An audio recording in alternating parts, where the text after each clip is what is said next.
let me find just like maybe something more comfortable to sit up. Yeah, sure. For sure. Quickly. Now we're live already. I welcome everybody, to today's episode of interviewing some people from the tour. We've been already, interviewing some top 100 players. Now we have a coach that is coaching some top 100 players. This time in doubles, and he just went off the players' party. He just said to make have a short chat with us and a short talk with us. It's actually the first time ever that I'm doing the interview with someone that I've never met before, because normally I just take a person that I really know, and it's a kind of a interacting first, and then I know, okay, it's totally fine. I can get that person on my channel and doing an interview. But this time actually it's as I said, for the first time. We have never kind of met before. I made a video, like, just to give a short introduction to the audience here. I made a video at the Porsche Cup this year, just like, some months ago. It's like 2 months ago. Was, I think, in April. Of this guy doing some lefty serves. So he's doing some imitating some lefty serves because they played the final, right? It was That's right. Yeah, we're about to play the final, and then we had a lefty on the opponent team. And Ellen is a lefty, but that time we were not playing with Ellen. We were playing with Juliana almost. Yes. So exactly. So I made a video, and I knew the purpose of the whole situation, but of course you don't see that often that a coach just doing the reverse serve to get the opponent's return. And I was like, okay, that's interesting. I mean, of course, as a coach, I knew what your plan was, and that looked actually pretty good. I was impressed, because it's not that easy, these kind of serves. So yeah, it's difficult. Yeah. And then I posted a video. But tell me how did you find actually that video? Because you wrote back, or you commented, and I was like, and then you said, it's me actually on the video making these serves. I was like, okay. I think a few years back I played for a club in Germany, and for some reason I was already following you for a while. And I used to see the videos that you used to post and all of that, and then it was funny when I saw the video that it was me. I was like, all right. That's a fun story. I didn't even know that. And you're German, so I was like, I didn't know you were there, because we could have actually met personally. That's true. I was actually there for like 4 days, because there was a German touch tennis championships in the area where all the racket sports were, the table tennis and the badminton and squash. They had a certain next to the big hall where you play. There was another hall, so I was actually participating in the first German touch tennis championships. That's why I actually was there, because my podcast partner, he's kind of the touch tennis, building up the touch tennis community in Germany. So that's why I was actually there. So, and then of course I jumped in to watch some tennis as well there. But that's a funny story. I even didn't know that. But let's get back to you, Carlos. You have to introduce yourself actually, and get us a. I mean, the most that I could find out is that you're from the States, that you played college in Jackson State. So yeah, so a little bit of a background, right? Yes. I'm originally from Colombia, from Bogota. Ah, qué bueno. And so altitude, so a lot of not real tennis there. It's tennis, different skill set, but very high. And sorry to interrupt you. Before you continue, because people can't understand how tough it is to play with altitude. Because they say, okay, we're playing not on the moon, we're playing on the earth. How different is it in Bogota to play tennis? What is the altitude there? How much is it? 2,700 meters. Okay. 2,600 meters over the sea level. So now it's a completely different game. For those who, play at a high level, maybe recreational, you can still feel it, but maybe it's not as harsh. But definitely at a high level, it makes a huge difference. It's a completely different game, I would say. In which terms? I mean, I know it, but let the people know. Right. So the ball, first of all, flies a lot. Like normally at the sea level, you can hit through the ball. At high altitude, especially at that high of an altitude, the ball carries on because the air is thinner. So you touch the ball and the ball really flies. So a lot of the style of high altitude players, is a full Western grip or semi to full Western grip, a lot of top spin, and then maybe you stand a little bit more back just to get that top spin to go down. At the same time, you can use your slice, a lot of feel. You can have a lot of feel. Serve are amazing there. If you have a big serve, in altitude is gonna work unbelievably. That's why Karlovic won the 250 we had in Bogota. He won it every time. But then it was funny because then you had Victor Estrella, which is a Dominican professional player that got to the top 100, got to play all the Grand Slams. I think at 90 or 80 in the world. I don't remember the ranking. But he played most of his tournaments in altitude. He got a lot of his points in the altitude, like a lot of 250s in Quito, in Bogota, and he did well there because he had a great feel, nice slice. So for players to pick up that slice, it was difficult. And the touch that he had coming to the net and all that, and the funny part is that he's not so tall. I mean, he's compared to all the tennis players, he's short relatively, almost like Schwartzman kind of player, Okay. But he did very well in altitude, and he played a final one time in Bogota against Karlovic, and then it was a tough match. But he got to have some good points to get into the Grand Slams, which is because he understood how to play in high altitude. Not a lot of players get the feel to play in altitude, and a lot of the times you see players from sea level going to altitude and playing, and they said, I don't want to play here ever again because they cannot make one ball. Everything is flying. Yeah, it's a lot of touch to feel, difficult. Yeah. That's true. I also know some players. Sometimes they enter the tournament and say, "Oh, I'm in the main draw," and then they fly there and they're like, "Oh man," they play against a qualifier, no chance. Like they can do whatever, no chance. You need to adapt to these conditions. It's very, very tough.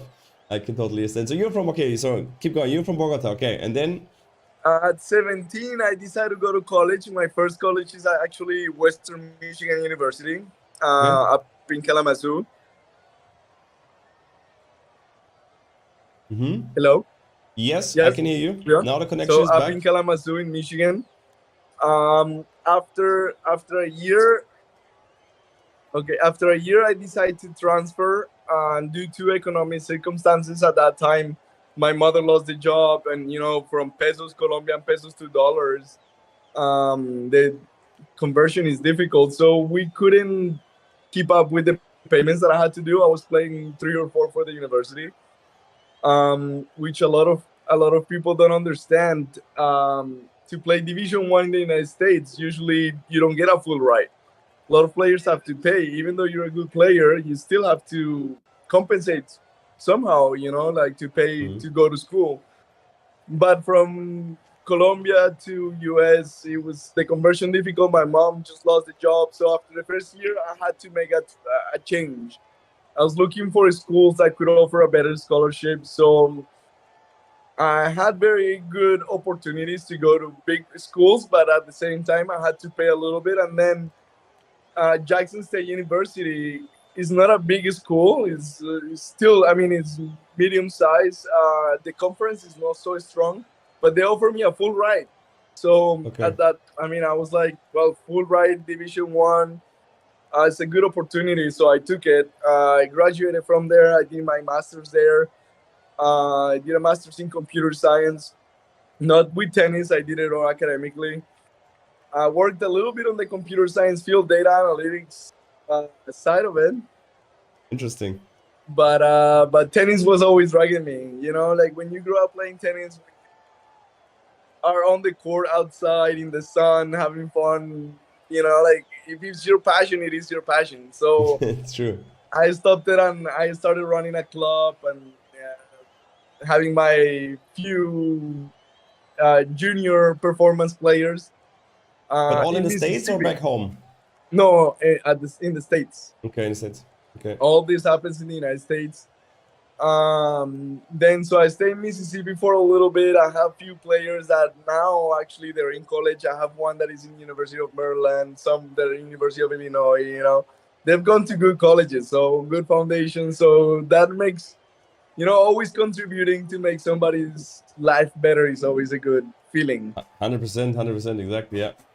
So yeah, after that, I had the opportunity. I had a friend from Mexico that moved to New Jersey, and he saw the opportunity of running a club there. And since I was running a club in Mississippi, he told me, Carlos, why don't you come to New Jersey? You know, it's a bigger place, more opportunities. I said, look, you know what? I'll take it.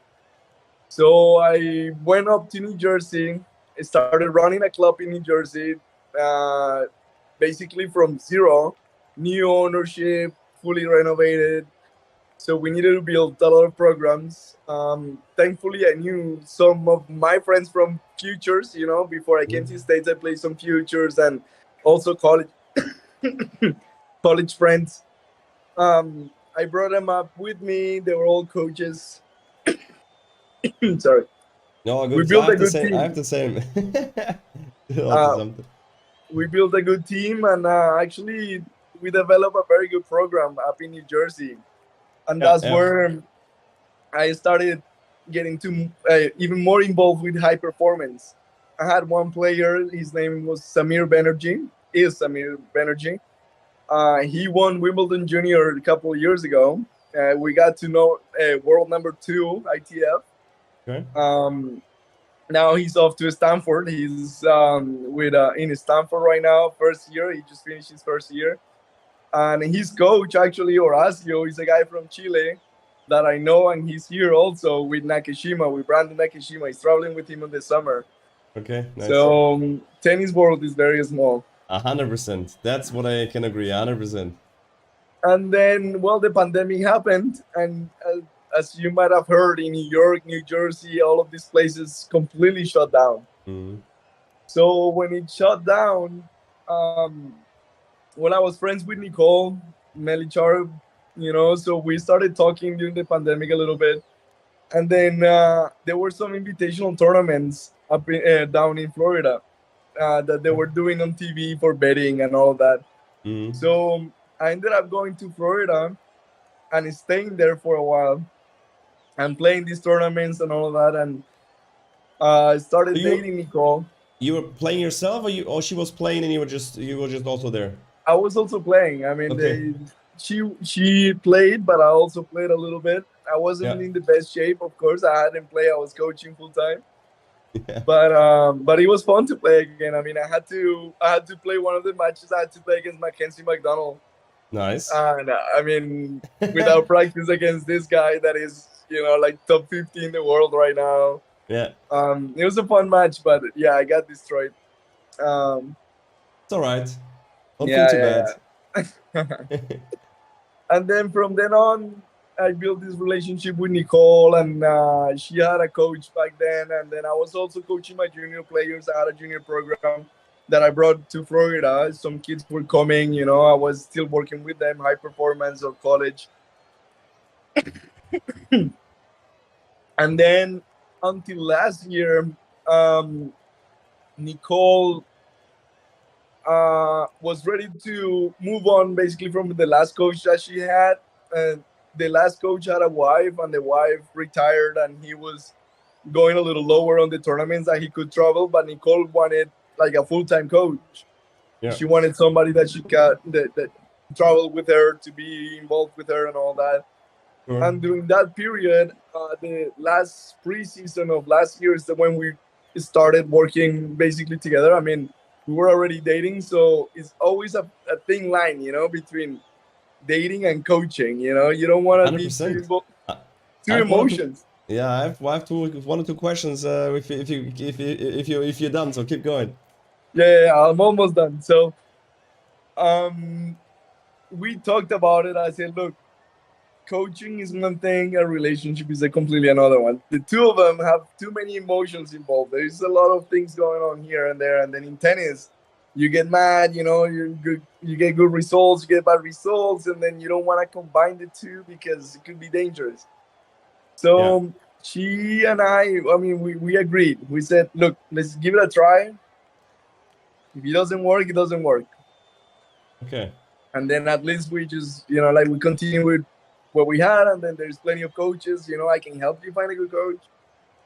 But we decided to give it a try. And then the beginning of the year, I couldn't travel because I was still working on some of my paperwork in the United States. Yeah. So then by the end of the summer, we were able to travel. And actually, the first tournament that I went to was San Jose. And I started working a little bit with Ellen. Ellen at the time didn't have a coach. She was just traveling alone. So I was like, look, I can help you both. So we started, I took basically the lead of the team a little bit. And then slowly, they had a good result in Wimbledon. They got to the semifinals. Unfortunately, there were no points. And on and on. And then after San Jose, we did a little bit of a training session and this and that. And then after that, we went to 5 finals in a row. It was insane. I was like, this is more mental than anything. This is, like Nicole is feeling good. I'm traveling, this and that. Ellen is obviously collaborating. She's working with us. This is great. So it worked out for the best. And then from then on, we just took to the team at the beginning of this year. We made it official, like the whole team working together. I was going to help them both. And then since then, we've been working together.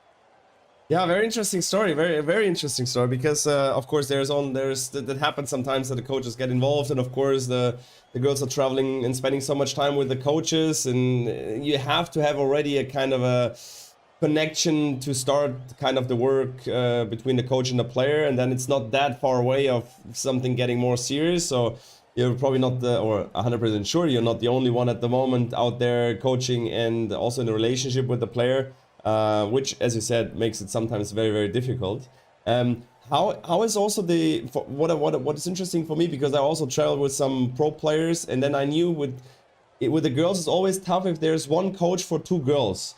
Is that in doubles slightly more chilled than in singles? Because in singles, is there actually in the top 200 one coach that is working with 2 girls? Like for me, I've never seen it, because I know it's. The girls, they don't like to have it. So in doubles, is it more a thing than in singles? Yes. In doubles, you see sometimes coaches working with several players. Yeah. There is usually one coach that works with 3 or 4 players at a time. That's the max that I've seen.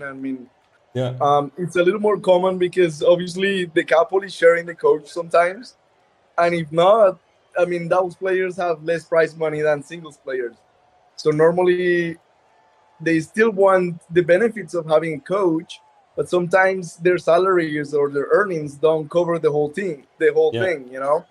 So they decide to split it, and they're a little bit more flexible for sure. I think right now, for example, with Nikki and Ellen, we have definitely separated contracts and all that, and they have their deals separated as well and all, but then at the same time we're working as a team.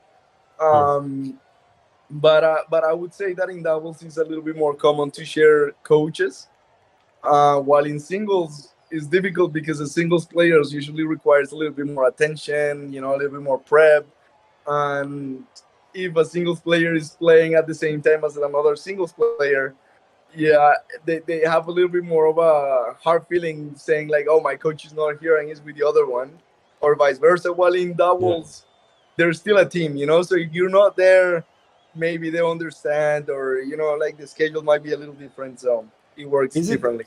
Yeah, is it true that the doubles girls, like even if you go to the top 10 or top 20, that they're way more chilled and way more like relaxed than in the singles? Or you cannot say that? It depends on the sense, because some people sometimes see as doubles as maybe less physical than singles, which honestly I think it is. But at the same time, you still need preparation. You still need discipline. You still need your gym sessions, your fitness sessions. Something that has helped us a lot is a little bit of the mental aspect of it, which is meditation or mindfulness, or just talking, figuring yourself out, because at the end of the day, it's your personality, the one playing on the court. So I think singles requires a little bit more of maybe the physical aspect of it, where you have to really have that endurance or that explosiveness to be able to move around the whole court. While in doubles, you're covering more of just half of the court, but at the same time, you need a little bit more reflexes. You need a little bit more of a hip work or strengthen your legs because you have to be more powerful. So it depends. It depends on the players. Uh, Obviously, in the single side, you have a lot more players than maybe the all committed doubles players. When you see, let's say, the top 10 or the top 20 of the doubles girls, they're very committed. A lot of them are just doubles players, and they take it very seriously. They still put their time in and all that. So as in singles, but in singles, you have top 80, 100, 120. You never stop. Which and in doubles, you see a 120 girl or 100 or a top 100 girl, and sometimes they're more like they're splitting it between singles, doubles. Sometimes they're not sure what they want to do, because economically you're not making crazy amount of money in doubles if you're 100, and so there's a lot other things that you have to take care of. So yeah, sure. it depends. The main thing that what I was asking is like a top 10 singles girls. If you see them, for example, I mean, you don't see them in the lockers because you're not allowed to get there. But if you see them, are they a different kind of persons, these single top players, than if you take the top doubles players? Are they different kind of like because? It's funny now because if you look at the rankings, you have Krejcikova, Siniakova, Kokogov, and Pegula. Yeah. And then you have Kudermetova. You have a lot of singles players on the top of the doubles players, That's true, like yeah. on the top of the doubles ranking. Yeah. So when you see the top 10 girls, they're also the top 10 in doubles. Yeah, that's so true. We see them all every week, Yeah. In terms of attitude, yes. I mean, obviously they work a little bit more towards their singles because it makes more sense. I mean, they're making good amount of money in their singles. Yeah. So why start preparing for only doubles when I can compensate, right? Why are they playing doubles? You think why is Golf Pegula playing doubles? They just love it, enjoy it, or what's the reason behind it? What do you think? I think they enjoy it. I think they're also, their singles games compensate the doubles and vice versa because they're consistent. They're good servers, good returners. They have good volleys. They might not be maybe as aggressive or as active in the net as maybe double players, but they're still very good at it. And I think it helps them to get in a different mindset. Also, singles is very individual. It goes hard on yourself. With doubles, sometimes you see them smiling and having fun, having good matches. And their singles games help them to be really good at doubles. They're consistent. Again, doubles, I think, is very important to have a great serve at a good return. You make a lot of returns, you're giving yourself a lot of chances. And these girls, a lot of the times, they have good returns. So maybe at the beginning they didn't see it as much as like something to do, but then when they did it and they realized they were good at it, they stuck to it. So now they're 3 and 4 in the world, and they're like, well, we have chance. Coco at some point last year in Tokyo, she beat us in the final in Canada, and she became number 1 in the world in doubles, and so it's also a good achievement. You're number 1 in the world. That's true. So yeah, I think they managed to do both very well. Can imagine. Just give us a short insight about a top 100 player in doubles. Like if she's 100 ranked 100, and let's say she's ranked 50, and let's say 20. What are the amounts like? Because of course you can go to Google, you find out. But just give the audience a brief idea on what does a player makes a year if he's ranked 100. Because with 100 you don't get even in Grand Slams. Is that correct? No, it is very tough because usually it's a combined ranking, right? Exactly, so for example, if you're 100 and your partner is 50, it's 150 combined. Yes. So a lot of the times cuts for these big tournaments, like say called 500s, 1000s. Grand Slams is a little bigger, but like in 1500, sometimes the cuts are 60, 80, So if you're a 100, you're already out. Like you cannot even play singles in doubles, Like, you have to build your ranking up, which is difficult. I think it's a little bit tricky when you're around 100 or 70 or so, to be able to find maybe a higher ranked player that is willing to play maybe some 125s with you, or like or 250s where you can get in and maybe gain some points to get you a little higher. But it is difficult. You have to be committed. You have to make some sacrifices. Sometimes you want to go and just sign in even though you won't get in, because some tournaments sometimes don't fill in, and if they have an open spot, then you're in, and then you have chances to get more points to get your ranking higher, because that's the only key. You want to be 40 at least, 50, 40 to start getting to these tournaments. Then you're safe. But So, what is it? What is it? What is it? What the girl that is today run? I can look up the rankings. That is ranked 100. What do you think she's making per year realistically? Is that 5,000 very little. euros? Is that Very little. 20,000? Yeah, What do you think? yeah, like probably. I haven't done the research, but I think like around 20 to 30,000 max. Like is very little money. Where I don't think it can cover your cost of traveling. I don't think it can cover your. I mean, if you need a coaching, it's very difficult. It's not Okay. top 50, So 40. They start. then we jump to 50. Yeah. Then we jump to 50. What do you? Yeah, What is let's say happening 50, there? 40, maybe they start breaking even, to the point that they can get into some tournaments and like make enough money to pay that tournament or the next one, and then that's the grind. I think 40 or 50 is where you're grinding, and maybe you have a good tournament, and then you can save some money, and then at the end of the year you can have few $1,000s. I don't think over 10 or 15, but at least something in the savings to start the next year. So it's very difficult. That's crazy. And then we go to the top 10. Like I know for for the slam, you will win like 500,000, I think, as a team, Yeah. more or less, so So 250,000 per team. But that's just for the win. If you make it semis, what is it, like 150 for the team? Yeah. So right now, let's say for example, if you're top 20, I think you're starting to make a living. Top 30, top 20, you get enough money to travel, to save some money, maybe to invest in a coach, like that. So then that way you can guarantee more results or consistency.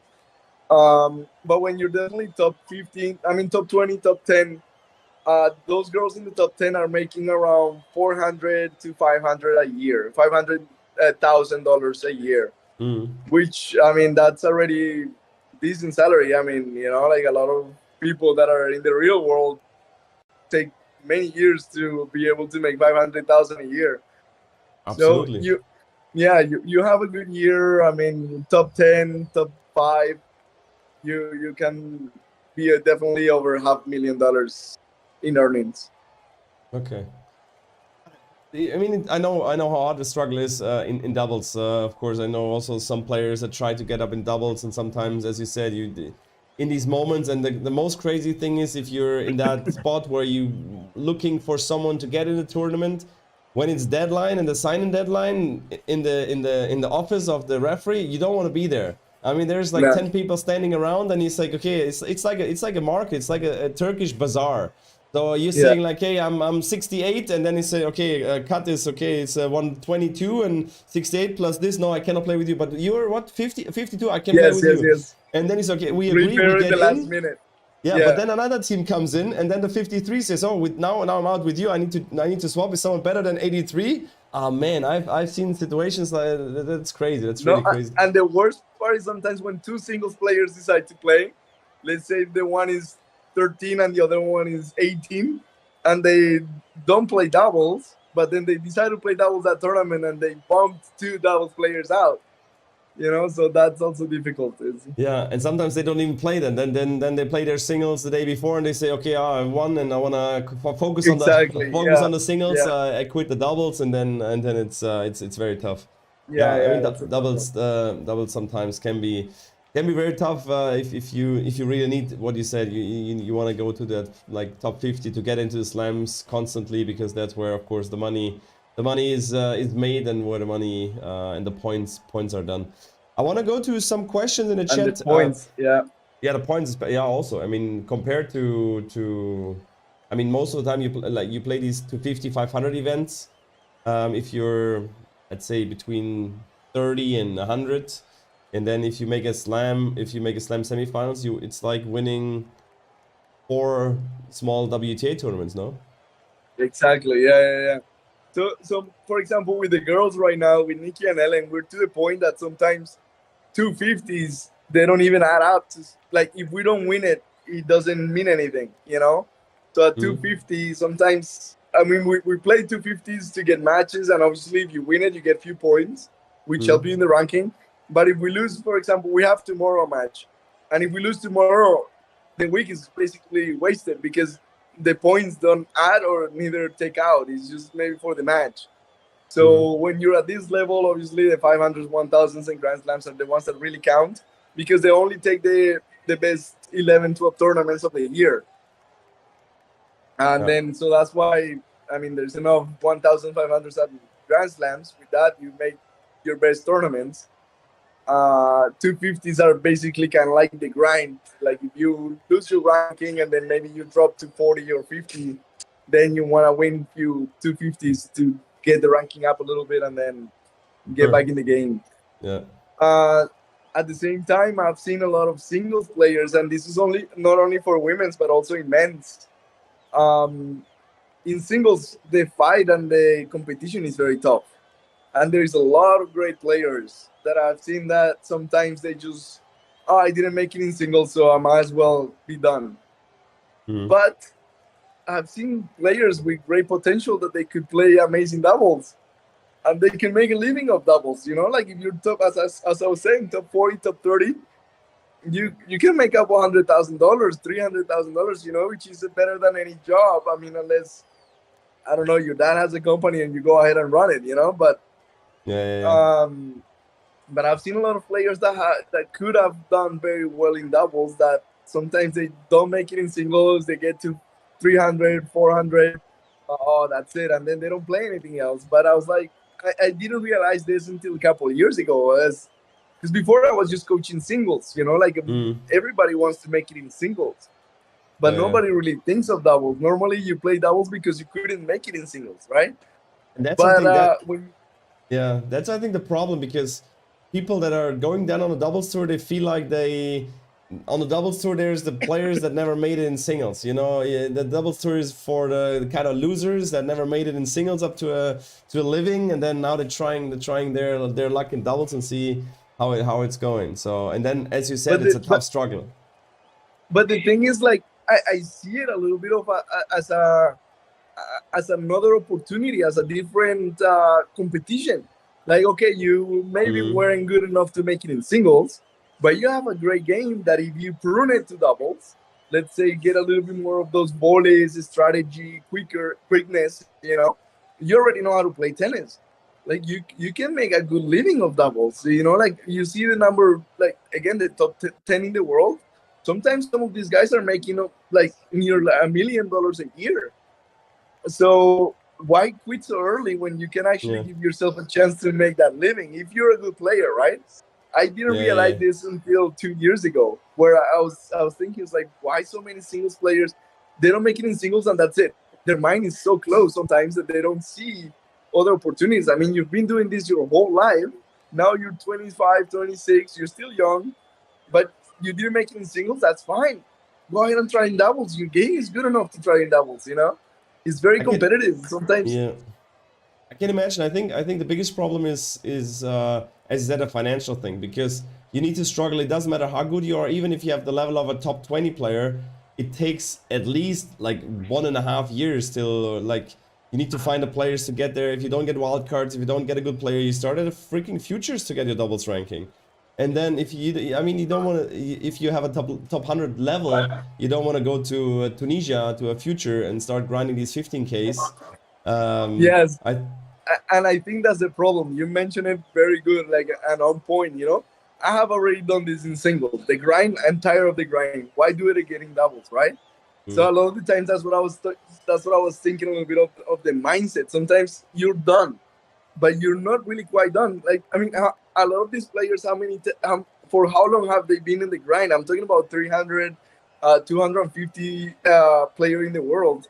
They're still grinding, you know? Like, so it's not that they're crazy. Like, I understand the financials, but for the past 5 years, you've been grinding. But you've been grinding in singles. Why not give it a try in doubles?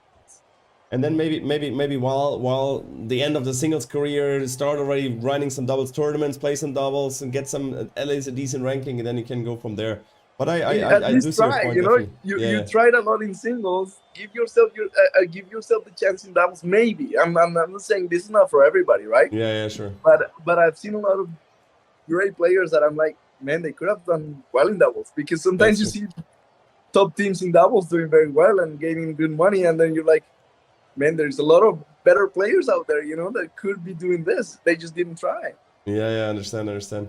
Just getting back to some questions from the chat, and then I'll leave you go back to your. I mean, you have a match tomorrow. I don't wanna keep you so long. You're spending so much time already. Thanks so much for that. No, no. There was a question in the chat about, and I want to project it to you. How difficult was it to you from teaching? Because we coaches, we teach mostly single players, single points, single stuff. Of course, we know what doubles is. We know how it is. With the girls, it's always something different than with the guys. Very different. Especially also in doubles. The guys doubles is different kind of strategies, different kind of tactics with the girls. How difficult was it for you to adapt and to change your kind of way of teaching? Or yeah, I think it requires a little bit of definitely train of thought, right? Like, you need to adapt. You need to understand.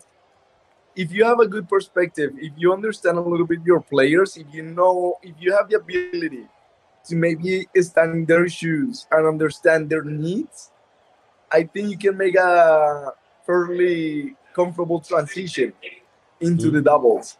Because yes, like, I was teaching singles for forever. I mean, normally one coach really only teaches doubles. Not really, it doesn't happen. I never thought about it. I never thought about, oh yeah, let me become an only doubles coach, But once you get, of course, I got with Nicole, and then you start seeing the doubles live, right? The tactics of it, the training of it is a little bit more specific, as I said, the volley technique, approaching, closing spaces. Like, if you have a good sense of tennis, if you have a good view and common sense, and you can figure problems out, if you're a problem solver, I think it can come quite comfortable to you to understand the dynamic of it. Because at the end of the day, it's tennis. Like, I go by this. Like, to me, I have 3 tiers when I'm trying to teach a player, even from beginner. I tell them, look, to me, the easiest to teach is tennis, for me. Why? Because I know the technique. I have good foundations. I can teach the technique fairly easy. I can guide you through it. All you need to do is listen to me, right? That's a good start. But in a sense, the second part is the fitness. Because fitness, you need to have your heart. You need to put in the work. It requires willpower. So without fitness, you cannot play tennis. Because I can teach you how to hit an amazing forehand, but if you cannot get to it, how are you gonna hit it, right? So you need same in singles, yeah. Exactly. So for me, the second toughest thing to teach is fitness, because you need to drag the player out there. You need to make them understand that, yes, you have to put in the work. And it takes time. You just need time and effort. But the hardest part is the mental. Is how do you teach a player to think?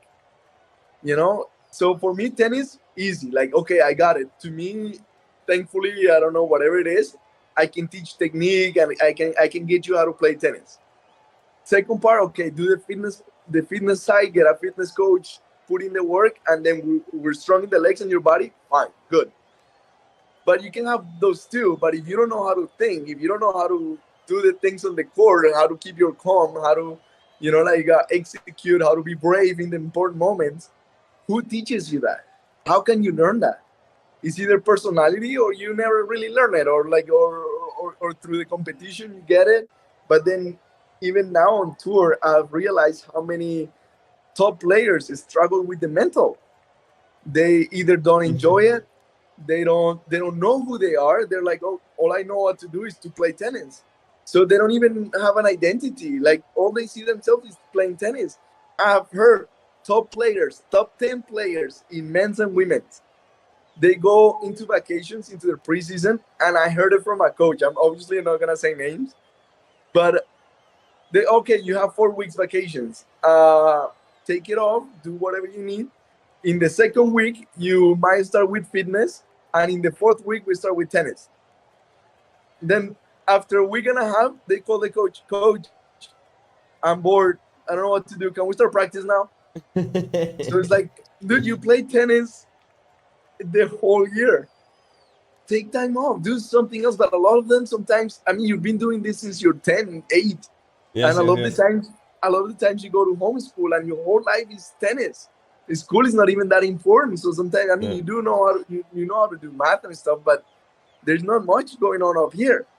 So that's what I'm passionate about. You know, like especially with these girls, I think a lot of the success that we've had is been through the mental part. Because at this level, these players know how to play tennis. They've done their hours, like whatever many thousands of hours they've spent on the court. Sure, sure, Even sure. though some of them you see them and they still have some technical problems that you like how, but I mean you can fix that. Second, I mean they've put the work in tennis. A lot of these guys are beasts, you know. Some of them are in the gym and stretching and all of that. They know how to do that. Sure. But to win, but to get through those tough moments, and then again, you have to put in the work to understand how a player thinks.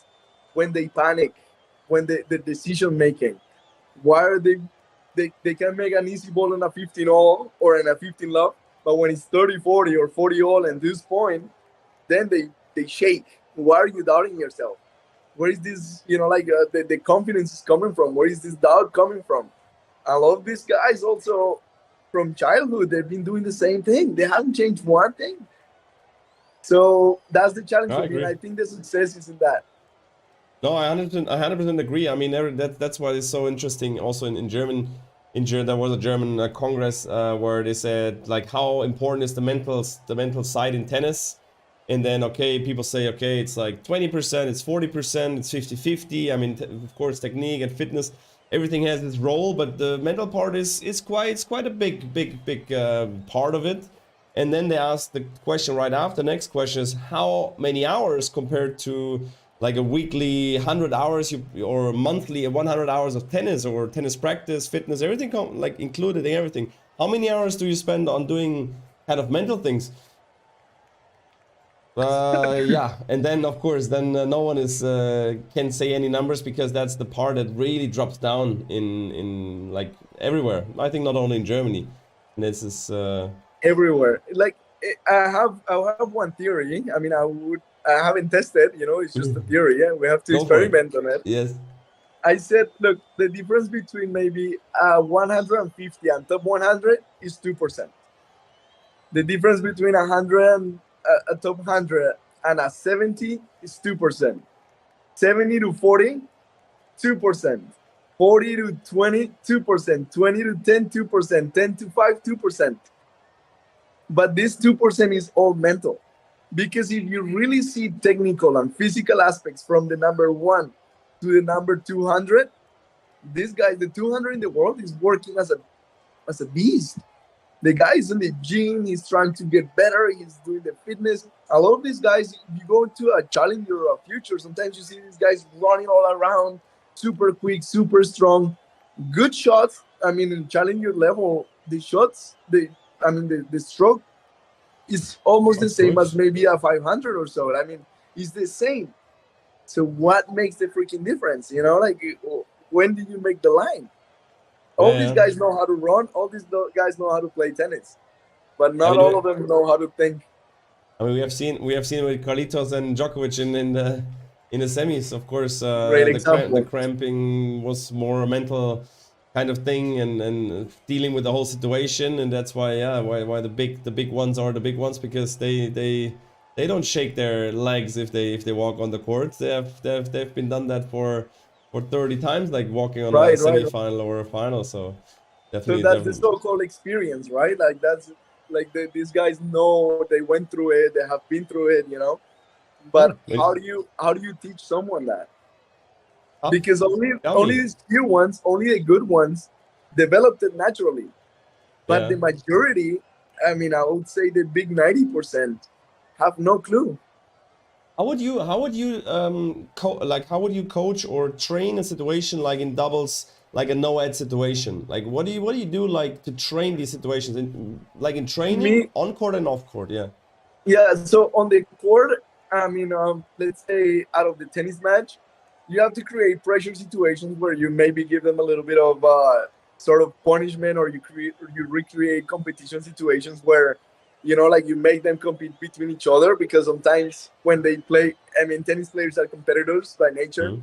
So when they're playing against each other or against another team that there's a little bit of rivalry, they take it a little bit more serious. So you maybe trigger a little bit more. It's like, okay, before this serve, think about it. It's a 40 all, it's a no at point. Let's bring it in. Visualization is very important, in my opinion. Sometimes to be able to bring those same feelings, it's never going to be the same. It's never going to be the Sure. same. I don't think Sure. it will never really be the key situation. But bringing awareness to it, bringing being aware of your feelings. That's one of the most the things that I encourage the most. Is like, okay, when you're in the match, understand emotional intelligence, understand what's going through your head, what is making you nervous, what is making you hesitate. But at that moment, all right, if you mess up, be aware of it, understand that feeling, try to get it, deeply get it. Because when we're in practice, I want you to imitate it, I want you to try to get through it Mm. just the same way that you felt it in the court. Mm. Maybe you're not recreating it because the pressure is not there, but at the same time, if you're aware of your emotions, you can remember. This is a little bit more with your memory. Visualize it. So before certain points, I always tell them, remember this point that you messed up, visualize it, remember it, and go do it again. Mm. How does it get you? Got it. So yeah, like I love visualization, awareness, emotional awareness. I think when you've seen players acting certain ways in different parts of the match, and Mm. sometimes bring the match back to them and showing them, is like, look what you did in this point. How do you feel? Can you remember? No, I don't remember. Okay, so if you don't remember, you were not aware. So we're gonna have to go through it in another match again, and this time maybe I cue you, meaning like, pay attention to this in this moment, so Mm. you can remember. Sometimes matches you have to train there too. You know, those hours are different. So that's the way that I do it. Yeah, interesting. I'll just get two more questions from the chat, and then I'll leave you running. Who do you think would make the best doubles player out of the top singles players? Probably in the guys, because with the girls we have already like some of the top 10 in doubles. What from the Uh, top, like from top so 20 guys? I mean, of course we see Rublev and these guys also playing doubles and not too bad. But if you say, Rublev Kachanov have done very well. Yeah, those two, they enjoy it. That's another thing that I like about doubles. I think doubles is important to be able to enjoy it. If you have fun, you'll be able to take more risk. You take more risk, at the end of the day, you get more rewards. But and you're relaxed, like if the same with Carlitos, if he's smiling on court, you're in danger, because then he's getting relaxed, then yes, yes, everything is working. So yes. so who is this, So like which player would you think is a very could be a very good doubles player? a great combination would be great serve, a good baseliner, and somebody with quick reflexes. So, and good at the net. So you've seen a lot of players kind of like making a little bit more now transitions to the net, being a little bit more aggressive. So Yeah. definitely, let's say one of them is Alcaraz in unbelievable hands, and then trying to get that being aggressive, and then pairing him with somebody with a big serve. I love these guys have huge serve, but let's say, I don't know, Berrettini or somebody explosive. I think they will make a good couple. Okay, good. And then one more question. I'll take one more question here. Have doubles changed a lot along the last decades in the same way that single tennis has? I think so. I think players have gotten quicker. I think players obviously understand much better the positions and the spaces of the court. Um, the serves, again, as I said, especially in the men's, they have gotten more powerful. So it makes it a little difficult to return. You know, to be Mm. able to return to get away from the net person is very hard, especially with guys that are serving 120 miles per hour to you, or 210 kilometers. Like, it's insane. Um, but I do think that it has evolved. I think it's changed. Obviously, it's become more of a firm, explosive, reactive game. Whereas before, you could be a little bit more touchy, a little bit more in the game, you know, a little bit more down. Now it's just like you lift it up and you're dead.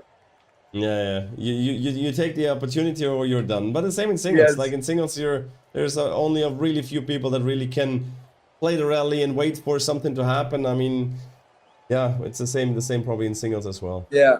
100%. Carlos, thank you very much. It's been almost an hour that you've been here now. I was not expecting to be that. Yeah, Yes. Of course, like if you talk tennis, as I said, if you're passionate about it, the time flies and time passes by. We can talk forever. Yeah, probably. We'll do that again another time. Thank you so much for a short talk about doubles and about your like story and history. We'll definitely wish you good luck for tomorrow. Have a great tournament there. Definitely, I will be watching also some more doubles. Are you coming to Berlin? If you're coming to Berlin, I will definitely come to Berlin. Then for sure. We're going after. So hope to see you there.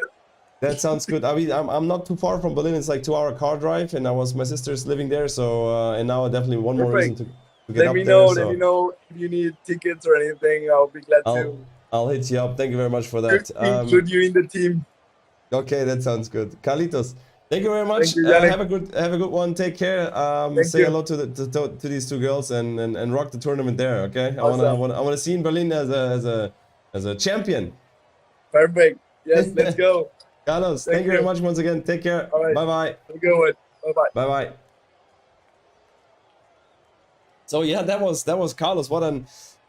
What an enthusiastic tennis coach. What a nice partner to talk. As I said, I mean, I literally didn't know that he was a follower of my Instagram already, and that's why how he saw me doing the Instagram story in Porsche Cup, and he says, "Hey, this is me," and I was like, "Okay," and so that's how we got in contact, pretty much.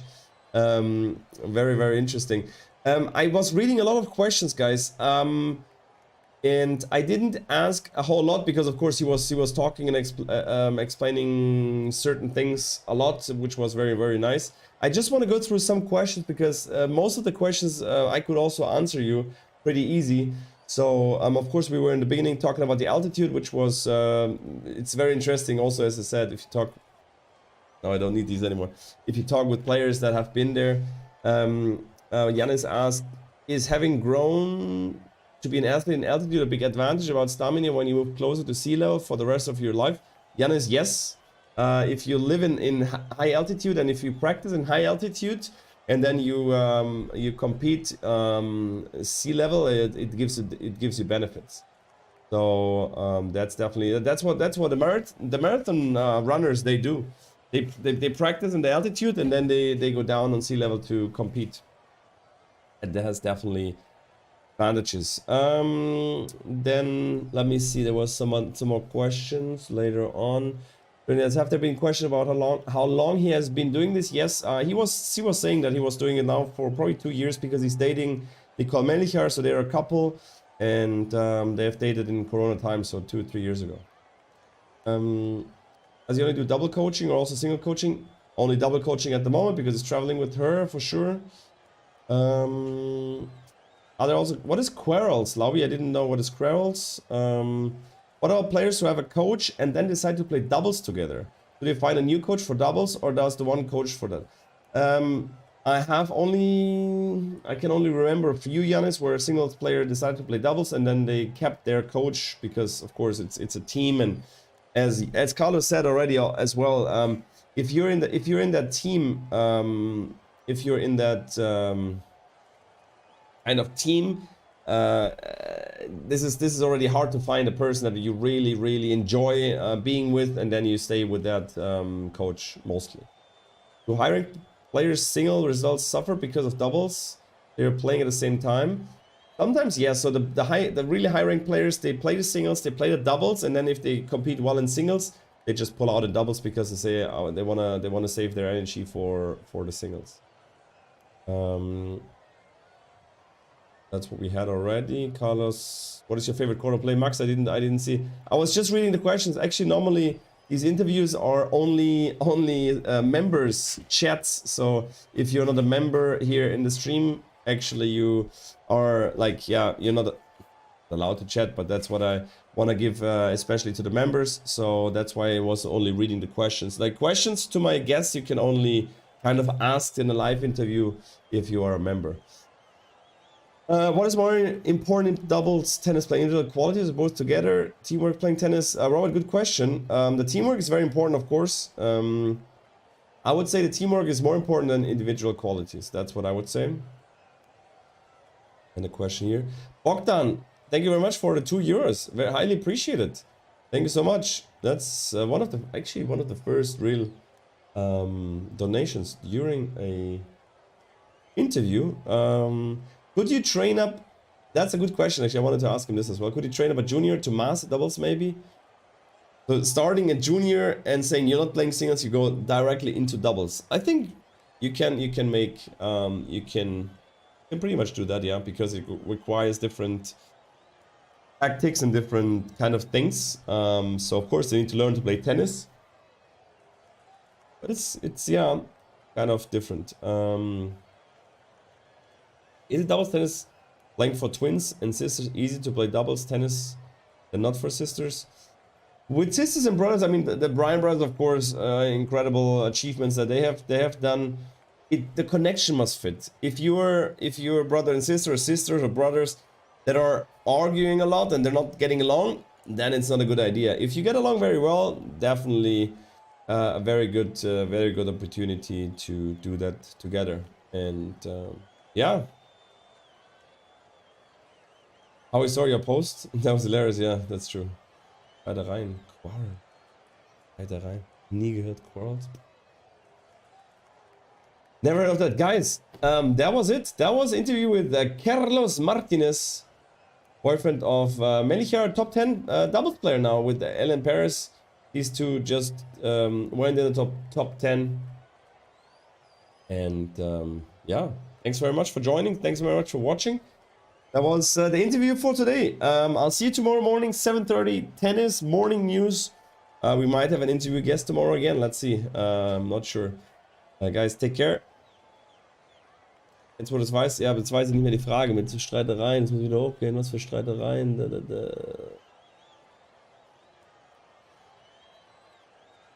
Tennis, are there also squares among the women? How does he deal with them? Ah, okay. I mean, of course, there's always these situations, of course. Also in doubles, it's very tough if there's two players playing and one player has a really bad day, missing always in the net, and the other player is like, man, we're in the quarterfinals of an ATP WTA tournament, and you're constantly missing, and this guy or this girl has to confidently support the net player. Then, of course, after the match, talking to the coach, talking to the parents, hey, I played good, we played the quarterfinals, but my mate, my girl, she just fucked up, you know. Tough moment, tough situation, and that's why there's so much change in doubles partners. If you go outside of the top 20, top 30, they change like they change doubles partner like their underwear. Just like every tournament, a new partner. And then if you succeed, you continue. If you go the first round out, yeah, like, oh no, they played bad. No, both girls say no, the other one was the reason why we lost. Okay, they changed partners. So that's actually happening quite a lot. Okay, that was it. Last question. Thank you very much, guys. Thanks for joining. Thanks for everything. Was cool. I really liked it. We'll do it, and I'll send you a picture from Berlin. Guys, if you want to come to Berlin and support Schrambini being in the team.